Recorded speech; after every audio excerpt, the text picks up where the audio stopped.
이 시간 함께 우리 찬송을 부르며 하나님께 수요 예배로 나아가겠습니다. 찬송가 435장 나의 영원하신 기업 우리 함께 찬송하겠습니다.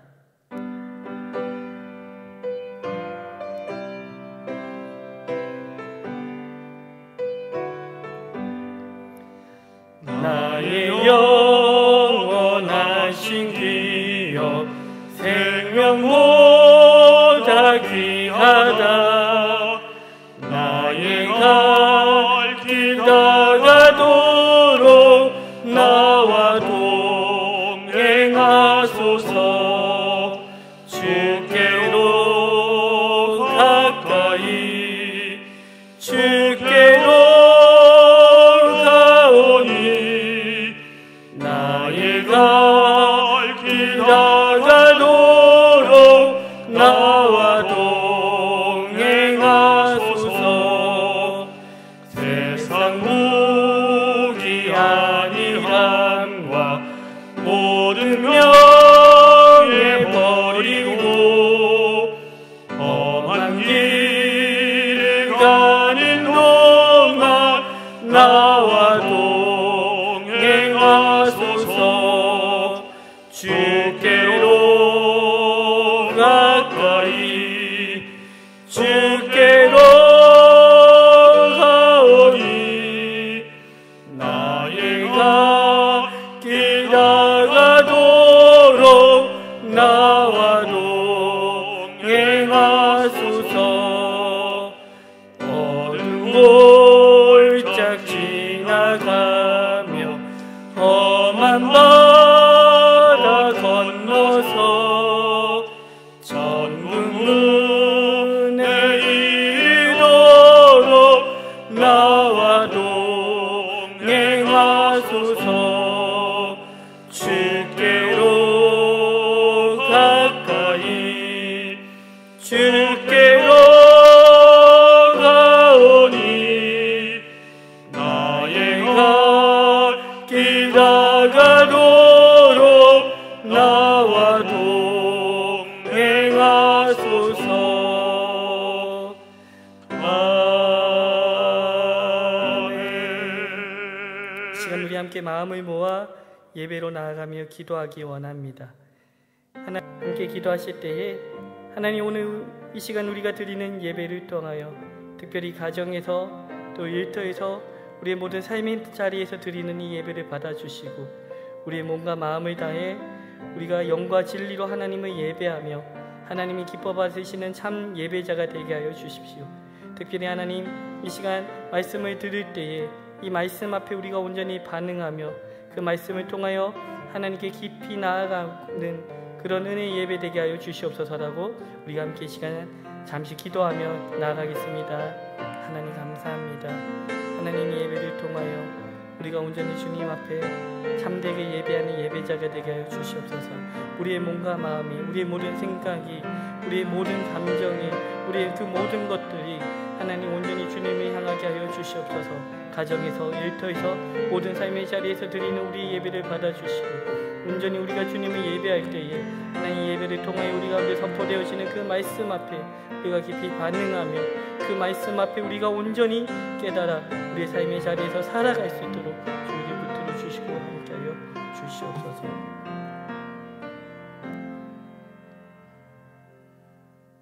우리의 모든 예배를 받기에 합당하신 하나님, 오늘 이 시간 우리가 정한 시간에 하나님께 예배 드릴 수 있도록 인도하여 주시니 감사를 드립니다. 2020년 지금 전 세계가 겪고 있는 유례없는 위기로 인해 비록 우리가 함께 예배당에 모여 예배드리지 못하지만 가정에서 각자의 일터에서 삶의 자리에서 이렇게 예배드리오니 함께하여 주시고 이 예배를 받아 주시옵소서. 비록 영상을 통해 예배드릴지라도 하나님이 기뻐 받으시는 참된 예배자가 되게 하여 주시옵소서. 주여, 현재 이 코로나19의 위기 가운데 주의 손을 들어 역사하여 주시옵시고 이 위기 속에 눈물을 흘리며 아파하는 모든 자들을 위로하여 주시고 오직 하나님의 치유와 회복의 손길이 온 세계와 열방 가운데 임하심으로 하나님의 하나님 되심을 고백하게 하여 주옵소서. 사순절을 보내고 있습니다. 우리를 위해 십자가 고난의 길을 걸어가신 주님을 기억하며 지금껏 우리의 삶이 무엇을 바라보며 무엇을 의지하며 살아왔는지 돌아보게 하옵소서. 그리하여 우리 안에 주님이 아닌 것들로 채워졌던 그 모든 것들을 오직 주의 십자가 앞에 내려놓고 오직 우리의 몸과 마음이, 우리의 모든 시선이 주님만을 바라보게 하여 주시옵소서. 이 시간 예배 가운데 말씀을 전하시는 김정아 전도사님을 성령께서 붙들어 주시고 전도사님을 통하여 선포되는 말씀 가운데 우리 모두가 온전히 주님의 뜻을 향해 나아가게 하여 주시옵소서. 또한 찬양으로 영광 돌리는 이상훈 집사님 가운데, 또 반주로 섬기는 김나연 청년 가운데 하나님의 놀라운 기름 부으심을 더하여 주시옵기를 간절히 바라오며 이 모든 말씀 우리 주 예수 그리스도 이름으로 기도하옵나이다. 아멘.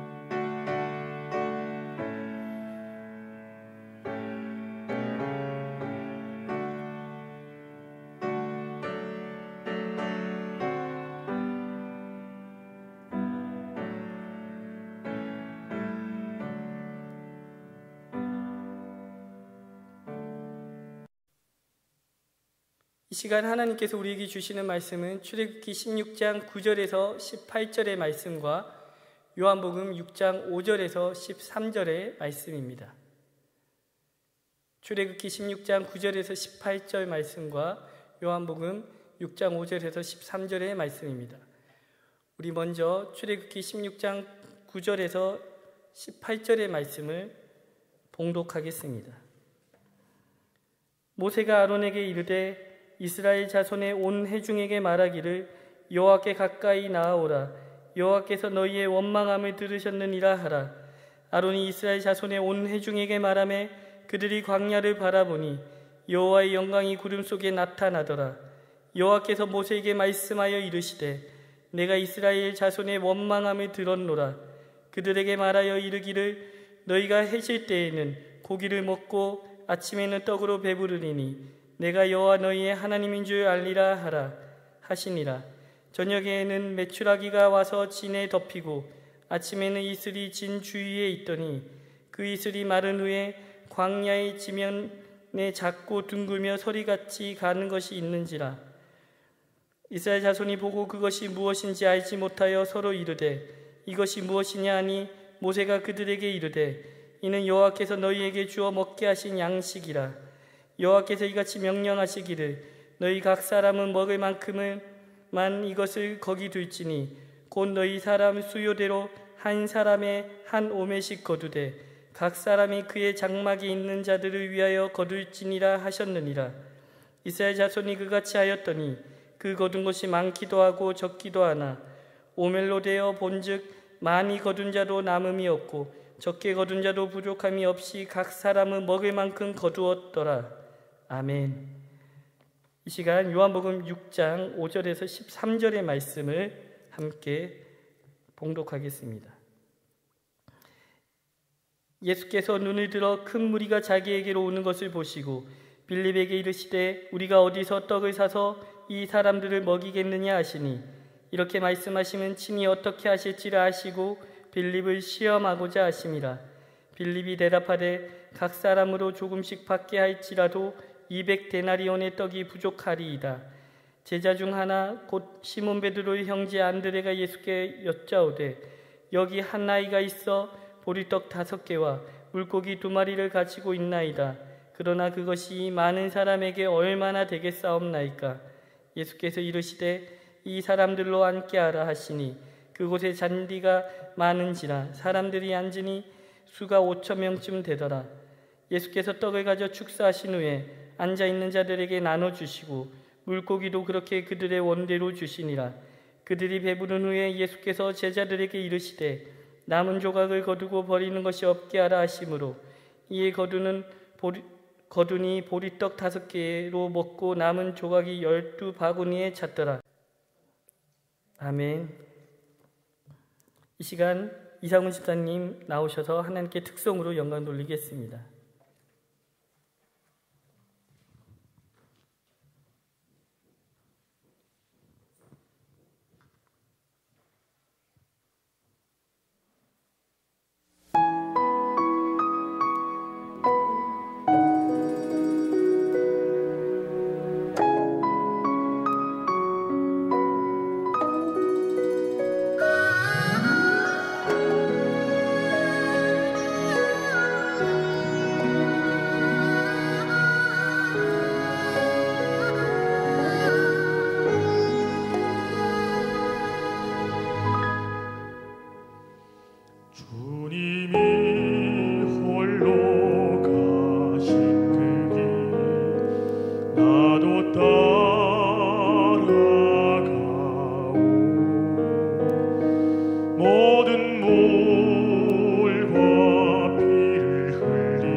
바다 끝이라도 나는 괜찮소.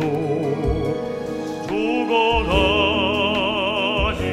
저들을 위해 나를 버리길 바라오.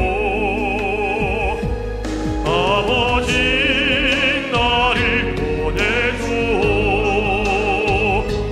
나는 달려가겠소.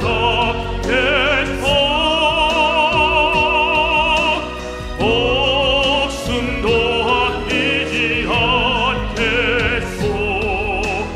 나를 보내주오. 세상이 나를 미워해도 나는 사랑하겠소.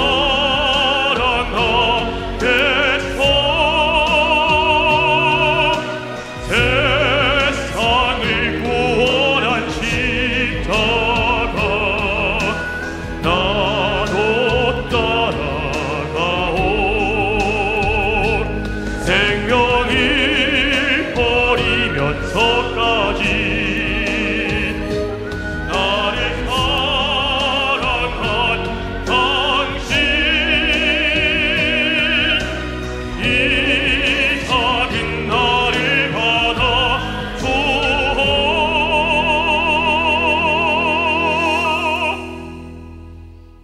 나도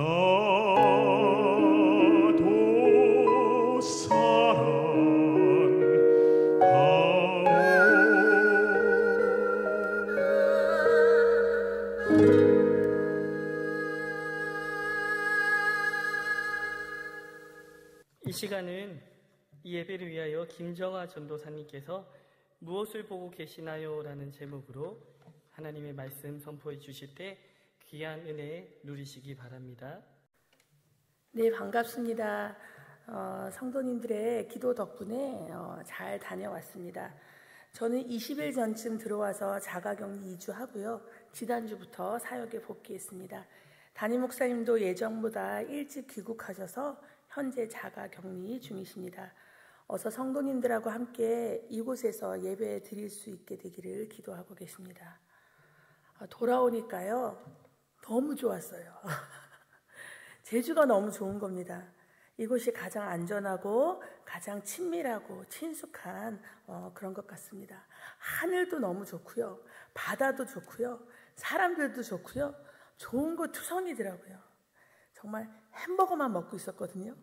햄버거만 먹다가 제주에 오니까 너무 맛있는 거 먹고 싶은 게 많은데 2주간 집에만 있다 보니까 먹을 수가 없었던 거예요. 눈 감고 생각해 봤어요. 흑돼지도 맛있지. 물고기 옥돔도 맛있지. 야, 시원한 감귤류도 맛있지. 오메기떡도 맛있지. 그 중에 제가 좋아하는 건 담백한 보리빵입니다. 육지에서는 보리빵이 흔하지 않았던 것 같아요. 제주에 와서 알게 됐는데요. 오늘 본문에도 이 보리빵 비슷한 것이 나오죠. 바로 요한복음 6장의 오병이어 사건에서 말입니다. 갈릴리 바다 건너편에 많은 무리들이 모여 있었어요. 왜 이들이 모여 있냐면 병자들에게 행하시는 예수님의 표적을 보았기 때문입니다. 오늘도 예수님이 무슨 기적을 일으키시려나? 오늘은 또 무슨 말씀을 하실까 하면서 많은 사람들이 예수님 주변에 막 모여들었던 거예요. 아마 식사 시간이 좀 지났던 것 같습니다. 예수님은 그 무리들을 다 바라보시고요. 빌립에게 이야기를 하세요. 5절에 보면 우리가 어디서 떡을 사서 이 사람들을 먹이겠느냐 하고 얘기하세요. 왜 예수님은 빌립에게 이런 질문을 하셨을까요? 빌립은 동괴를 맡은 회계도 아니었거든요. 또 그는 예수님의 가장 가까이 있는 수제자도 아니었어요. 근데 왜 하필 빌립에게 예수님이 이것을 물어보셨을까요? 오늘 본문 6절에 보니까 예수님께서 빌립에게 이렇게 말씀하신 이유는 그를 시험하고자 함이라고 기록하고 있습니다. 그런데 이 시험, 이 테스트는 빌립을 공경에 빠뜨리려는 시험이 아니에요. 예수님은 빌립을 사랑하신 거예요. 그래서 빌립에게 정답을 원한 것이 아니라 빌립의 믿음의 실체가 드러나길 원하셔서 예수님은 빌립에게 물어보신 겁니다. 예수님은 빌립이 믿음의 눈으로 보길 원하셨던 거예요. 믿음의 눈을 갖는다는 것은 빌립처럼 현실의 시험을 통과해야만 가능한 것입니다. 현실의 시험은 믿음의 실체를 드러나게 합니다. 그러니까 현실의 시험을 겪지 않고서는 믿음의 눈이 열리지 않는다는 거예요. 예수님은 빌립을 사랑했고 현실의 눈을 넘어선 믿음의 눈을 갖길 원하셨기에 빌립에게 이러한 질문을 던지신 겁니다. 코로나 바이러스로 인해서 전 세계가 두려움 가운데 있습니다. 사람들의 마음에 온통 두려움, 염려, 공포로 가득하지요. 어떤 사람들은 이 시기에 다행이야, 신천지가 드러났잖아, 누가 신천지인지 알게 됐잖아 라고 얘기합니다. 그런데 여러분, 신천지만 드러나는 게 아닙니다. 오늘 본문에 나오는 빌립처럼 우리 역시 현실의 시험 가운데 놓여 있다는 거거든요. 이 견디기 힘들고 고통스러운 이 시기에 우리의 믿음의 실상이 드러나고 있다는 겁니다. 이와 같은 어려운 상황들 속에서 우리를 사랑하는 예수님, 빌립에게 질문을 던지신 예수님은 우리에게 무엇을 원하고 계실까요? 저는 이 두 본문을 통해서 어떤 영적인 가르침을 주님이 우리에게 주고 계시는 걸까 두 가지 정도로 살펴보려고 합니다. 첫째로 믿음의 눈은 인생의 시험, 시련을 통과해야 열린다는 겁니다. 사람은 누구나 기질이 있고 성향이 있어요. 빌립은 어떤 기질, 어떤 성향의 사람이었을까요? 아마도 그는 계산이 굉장히 빠르고 현실적인 사람이었던 것 같아요. 예수님이 말씀하시니까 그가 난감해하기 시작하거든요. 그러면서 얼른 계산해서 얘기합니다. 각 사람으로 조금씩 받게 할지라도 200데나리온의 떡이 부족합니다. 이렇게 얘기해요. 어떻게 보면 빌립은 참으로 합리적이고 지혜롭게 생각한 것 같죠. 여기 이 사람들을 우리 선생님은 정말 먹이길 원하나? 그러나 이들을 먹이려면 적어도 이만큼의 돈이 필요한데 또 돈이 있다고 한들 그 많은 음식을 여기서 어떻게 구할 수 있어? 불가능한 일이야. 배고파도 그냥 냅두는 수밖에 없어. 아니면 그냥 돌려보내든지. 그렇게 생각했던 겁니다.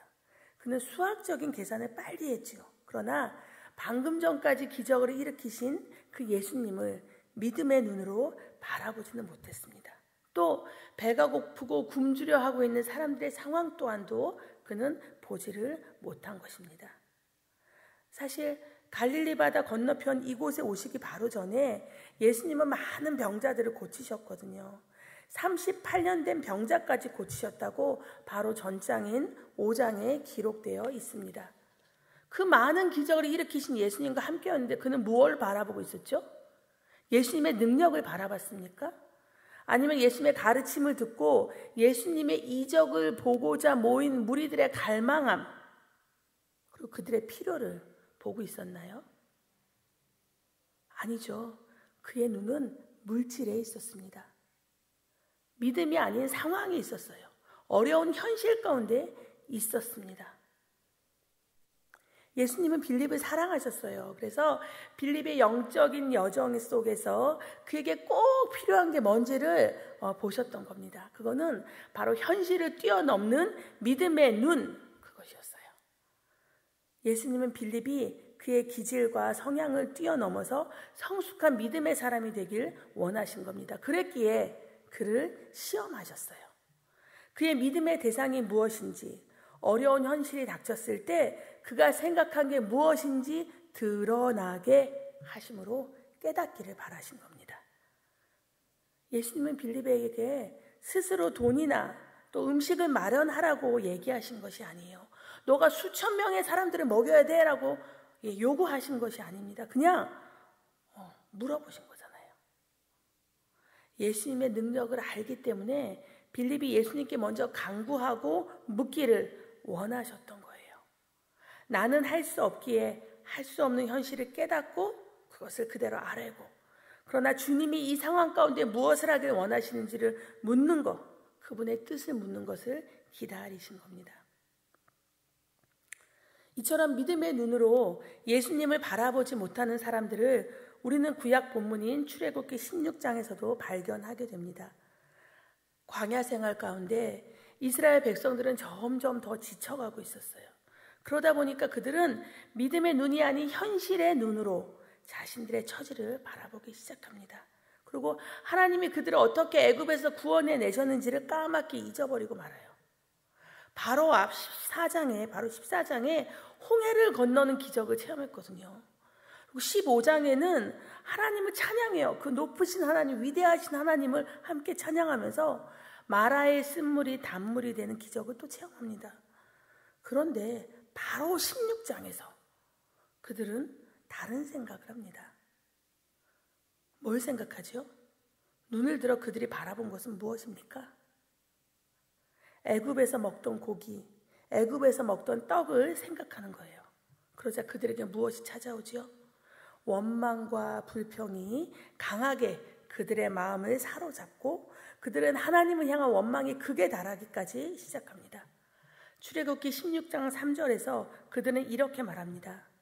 애굽 땅에서 고기 까마 곁에 앉아있던 때와 떡을 배불리 먹던 때에 여호와의 손에 죽었더라면 좋았을 것을. 우리가 이 광야로 인도해내어 너희가 이 광야로 우리를 인도해내어 이 온 회중이 줄여 죽게 하는도다. 저는 참 그 소리가 나오더라고요. 그런데 그런 그들에게 하나님은 만나와 메추락이라는 선물을 주시죠. 여러분, 하나님은 어떤 분이십니까? 하나님은 온 우주, 천하 만물을 창조하신 분이 아닙니까? 그런 하나님이 아무리 광야라 할지라도 고기와 떡을 공급하지 못하실까요? 하나님이 이스라엘 백성들에게 광야 생활을 허락하신 것은 그들이 인생의 시험을 넘어서서 믿음의 사람들, 믿음의 민족이 되길 원하셨기 때문입니다. 그런데 그들은 어떤 모습을 보이고 있습니까? 원망합니다. 하나님은 그들의 원망의 소리를 들으셨어요. 그런데 하나님은 어떻게 하시죠? 그들에게 하나님이 어떤 분인지에 대해서 분명히 말하고 보여주기도 하십니다. 4절에서 이렇게 말씀하세요. 내가 너희를 위하여 하늘에서 양식을 비같이 내리리니 백성이 나가서 일용할 것을 날마다 거둘 것이라. 이같이 하여 그들이 내 율법을 준행하나 아니하나 내가 시험하리라. 채우시고 공급하시지만 빌립에게서처럼 시험하신다는 겁니다. 때때로 인생을 살아가는데 예기치 못하고 이해할 수 없는 일들이, 사건이 막 생기죠. 그럴 때 우리가 가져야 될 마음의 자세는 어떤 게 있을까요? 왜 나에게 이런 일이 생겼냐고 불평하고 원망해야 합니까? 그런 감정이 듭니다. 그런 생각이 와요. 저도 마찬가지예요. 두려움이, 걱정이 떠밀려오는 건 어쩌면 당연합니다. 그러나 그 현실의 시험 앞에서 우리가 생각해야 될 것, 하나님은 이 일을 통해서 우리에게 무엇을 깨닫게 하려고 허락하고 계시는 걸까?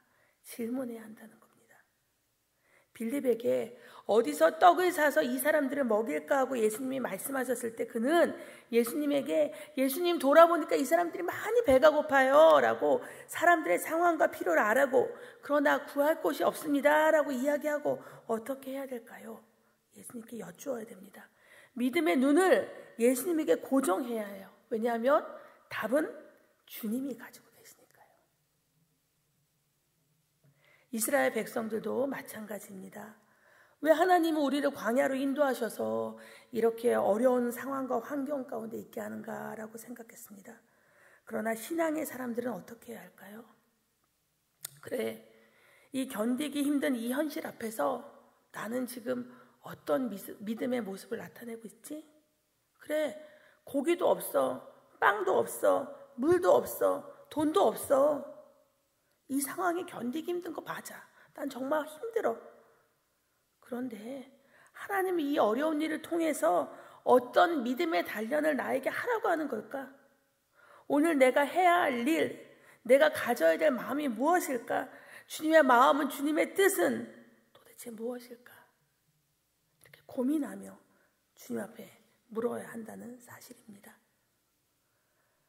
실상 믿음의 길은 때때로 답을 보이지 않을 때가 많이 있죠.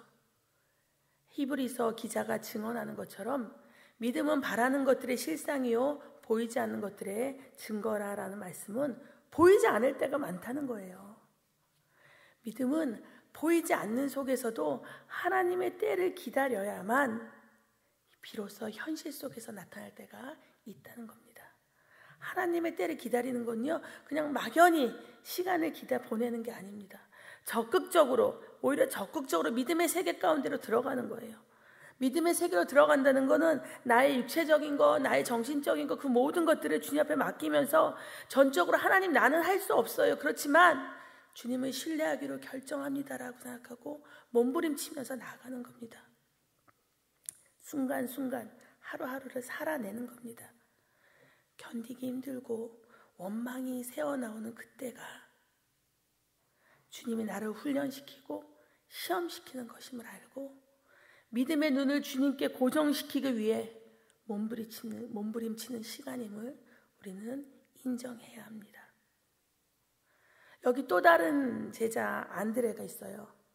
안드레는 믿음의 눈으로 사람들 사이로 들어가요. 그에게 물어본 것도 아닌데 예수님이 빌립에게 왜 저런 말씀하셨지? 예수님이 그렇게 말씀하신 거 보면 어떤 방법이 있을래나? 사람들은 도대체 어떤 상황 가운데 있는 걸까? 그가 들어가요. 그리고 그들의 필요를 돌아봅니다. 그리고 그들이 가지고 있는 것이 무엇인지 살펴봐요. 그때 아이의 손에 들려있는 물고기 2마리와 보리떡 5개를 발견하죠. 그리고 그것을 예수님에게로 가지고 옵니다. 결국 예수님이 그것을 축사하고 나눠주셨을 때 물고기 2마리와 보리떡 5개로 수천 명이 먹게 되는 역사가 일어나게 되는 거죠. 예수님이 안드레와 아이의 믿음의 헌신을 보시고 기적을 베푸셨음을 기억해야 합니다. 내가 가지고 있는 상황들을 주님께 내놓고 주님이 하실 일을 기다릴 때 비로소 예수님은 일하십니다. 우리의 마음, 우리의 상황, 우리가 가진 것을 믿음으로 드릴 때에 현실의 시험을 잘 통과함으로 성숙한 믿음으로 자라갈 수 있는 것입니다. 둘째로 예수님은 형제와의 나눔을 통해서 믿음의 눈이 더 깊어지기를 원하셨어요. 코로나 바이러스로요, 모두가 위험한 곳을 피해야 했죠. 다들 꽁꽁 숨어 있고. 그런데 한 간호사가 코로나가 급속하게 번지고 있는 현장으로 들어갑니다. 그 간호사는 다름 아닌 예전에 메르스 전염병 때도 사람들을 도왔던 분이라고 합니다. 가족들은 절대 안 된다고 만류하죠. 너 자신을 돌봐. 너 좀 제정신이니? 거기 그 위험한 데로 왜 들어가? 너가 꼭 가야 될 필요가 없잖아. 그런데 그 간호사는 위험한 현장으로 들어가기로 결정하고는 이런 말을 해요. 지금 그곳에 가지 않으면 저는 제 인생에서 많은 후회를 할 것 같아요. 여러분, 간호사 한 사람이 들어간다고 그곳의 상황이 정리됩니까?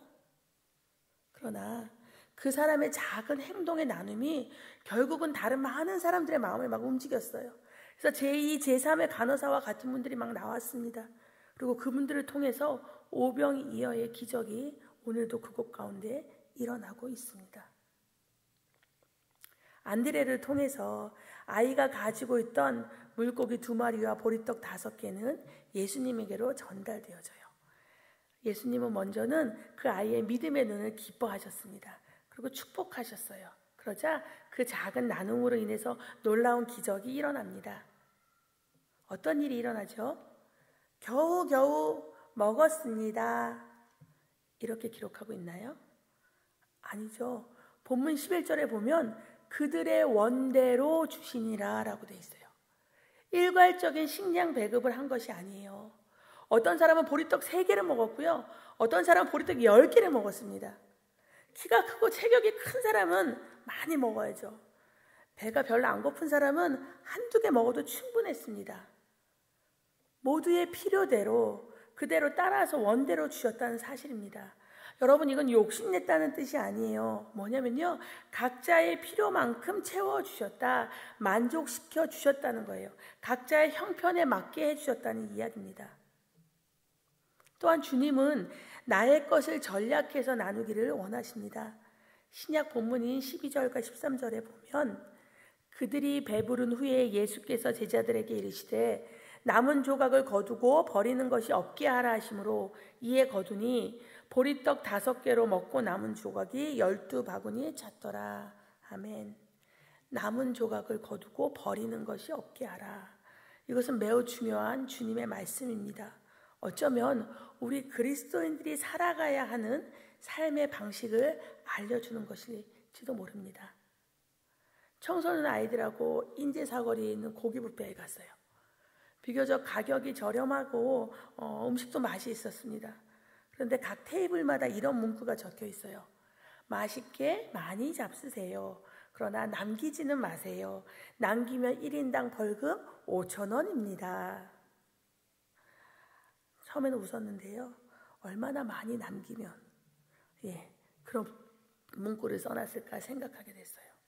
오늘 말씀해 보니까요. 버리지 말고 남은 것은 모두 다 모으래요. 그럼 제가 여쭤볼게요. 남은 음식을 갖고 뭘 하셨을까요? 12광주리를 가지고 예수님 뭐 하셨을까요? 재활용하셨을까요? 재활용, 음식물 쓰레기 넣으셨을까요? 아마 구제를 위해서 사용하지 않으셨을까요? 몸이 아픈 사람들, 아이들이 많은 가족들, 연로하신 분들에게 드리라고 했을 것 같습니다.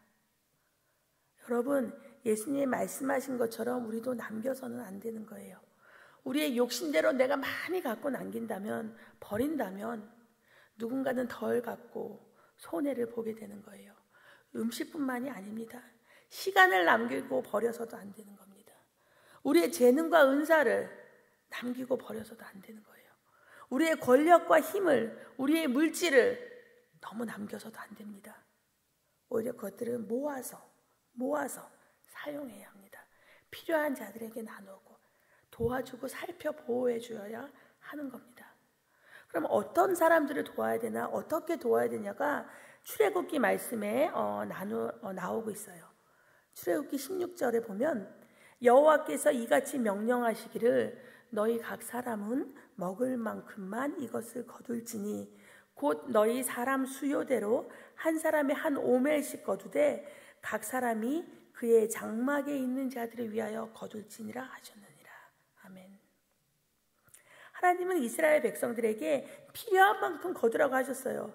근데 더 가져가 봤자 그 다음날 냄새가 나고 벌레가 생겨서 먹을 수가 없게 됐었죠. 근데 여러분, 예외가 하나 있었어요. 각자의 필요 외에 장막에 있는 자들을 위해서 더 거뒀을 때는 그 만나는 썩지 않고 온전히 있었다는 사실입니다. 장막에 있는 자들이 누구였을까요? 몸이 아파서 만나를 거두러 밖에 나올 수 없는 사람들 아니었을까요? 너무 나이 들어서 거동이 불편하신 분들, 임산부들, 어린아이들, 장애인들 아니셨을까요?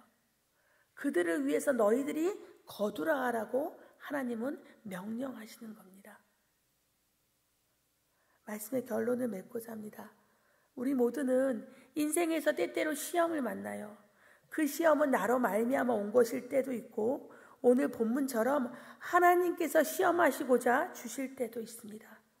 그 시험이 올 때 우리는 어떤 생각과 마음을 갖고 살아가야 할까요? 각자에게 다가오는 그 시험 속에서, 그 현실 속에서 우리는 믿음의 눈을 가져야 합니다. 우리의 필요를 아시고 채워주시는 예수님을 바라봐야 돼요. 그 상황 속에서 우리의 믿음을 단련시키길 원하시는 주님을 찾을 수 있어야 합니다.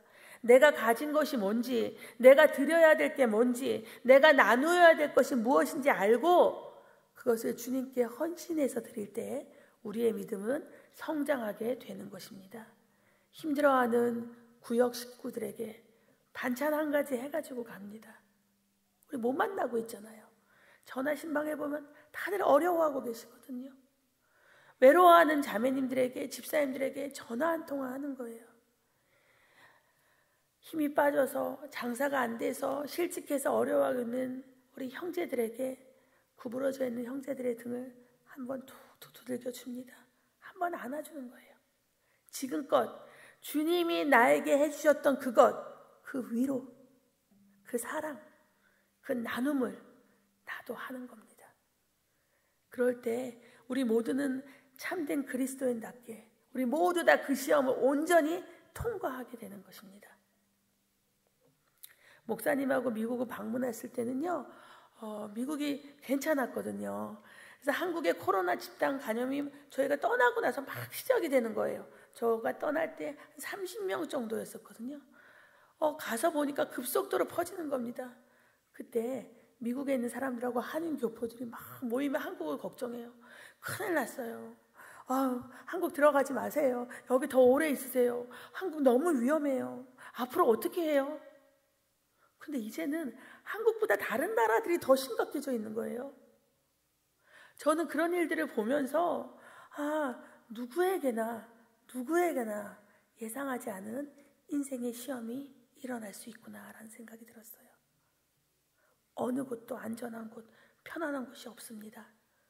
나에게는 없게지했던 그 일들이 각양각색의 현실의 시험들이 일어나는 겁니다. 중요한 건 왜 시험이 일어나고 있는가가 아니고, 왜 어려운 일들이 나에게 일어나고 있는가가 아니고, 그 일을 그냥 받아들이는 거예요.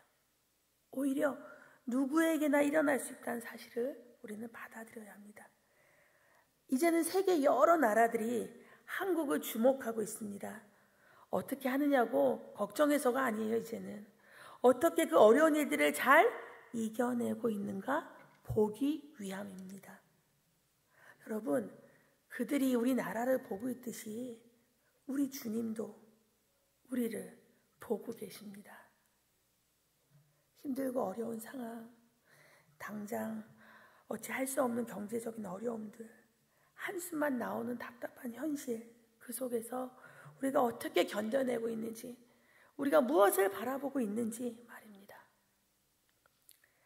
바라기는 믿음의 눈을 좀 들어서요, 주님을 바라보고 주님의 십자가 앞에 내가 인정하고 있는 나의 현실, 근심, 두려움, 한숨을 내려놓을 수 있기를 바랍니다.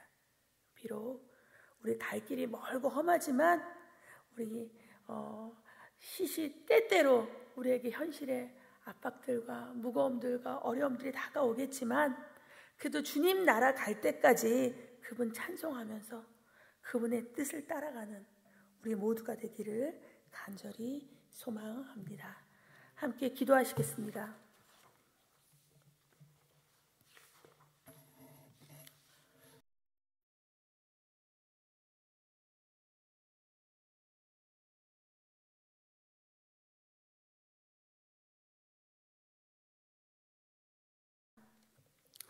신실하신 주님, 주님은 우리를 지금까지 지켜주셨고 늘 사랑으로 함께 해주셨습니다. 기쁠 때, 슬플 때, 외로울 때, 지칠 때도 주님은 한 번도 날 떠나지 않으시고 붙잡아 주셨습니다. 그 주님의 사랑을 생각하면 참으로 감사하고 또 감사합니다. 그러나 주님, 오늘 말씀에 나오는 이스라엘 백성들처럼 늘 원망과 불평 가운데 살았던 저희의 모습을 고백합니다. 순간순간 힘들고 어려운 일이 닥칠 때에 주님을 바라보고 주님의 뜻을 구하며 견뎌내야 하는데 왜 나만 이렇게 힘드냐고, 왜 세상이 이렇게 각박하냐고 불평하며 지냈습니다. 오늘 하루 매상을 걱정하고 내일 치러야 할 장금을 염려하면서 주 앞에 나가지도 못하고 두려움 가운데 홀로 있었습니다. 사랑의 주님, 우리의 죄를 용서하여 주옵소서. 힘들고 어려운 이 현실에서 믿음의 눈을 갖게 하여 주시옵소서. 이 상황 속에서 주님이 우리를 단련하시고 우리 믿음의 눈을 열어줄 것을 기대하며 순간순간을 견디게 하옵소서. 내 계산대로, 내 계획대로 사는 것이 아니라 주님께 여쭙고 주님의 뜻을 구하며 살게 하여 주시옵소서. 주님, 나뿐 아니라 내 가족, 내 이웃을 위해서도 기도합니다. 코로나19로 인해 경제적인 어려움에 빠진 이들, 확진되어 치료를 받고 있는 이들, 부족한 의료 장비로 두려움 가운데 자택에서 나오지 못하는 전 세계의 사람들을 불쌍히 여겨 주옵소서. 주의 자비를 베풀어 주시옵소서. 오늘부터 내가 할 수 있는 일, 내가 나눌 수 있는 것을 찾게 하시고 그것들을 나눔으로 오병이어의 기적을 나도 체험하게 하여 주옵소서. 그 나눔이, 그 체험이 결국 나를 성장시키는 주님의 인도하심을 깨달아 알므로 더욱 주께 감사하는 우리 모두가 되게 하여 주시옵소서. 그래서 순간순간 하루하루를 믿음으로 버티며 견디며 이 세상 떠나 주님 만날 그날까지 주님만 바라보고 살게 하여 주옵소서. 그렇게 우리를 믿음으로 사랑으로 이끄실 예수 그리스도 이름으로 기도합니다. 아멘.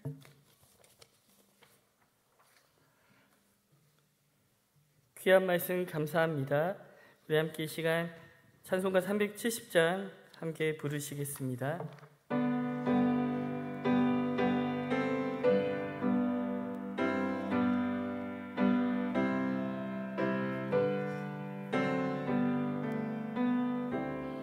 주 안에 있는 나에게 딴 근심이 있으랴 십자가 밑에 나가 내 짐을 풀었네. 주님을 찬송하면서 할렐루야 할렐루야 내 앞길 멀고 험해도 나 주님만 따라가리.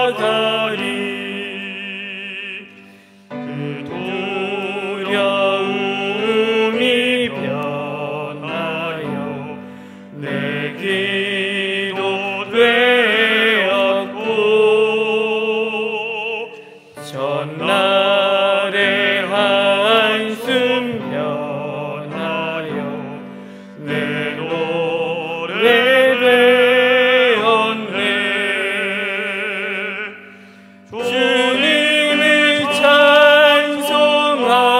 찬송하면서 할렐루야 할렐루야 내 앞길 멀고 험해도 나 주님만 따라가리. 내 주는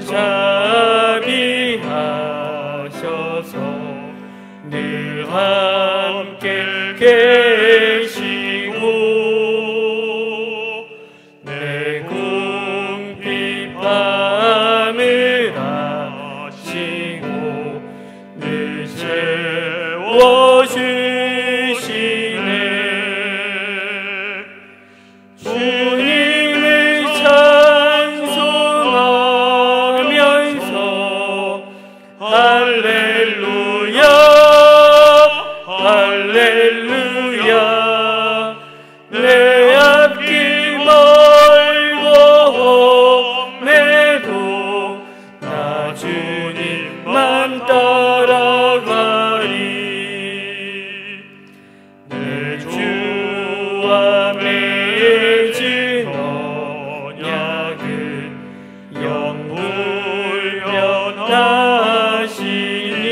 영불변하시니 그 나라 가기까지는 늘 보호하시네. 주님을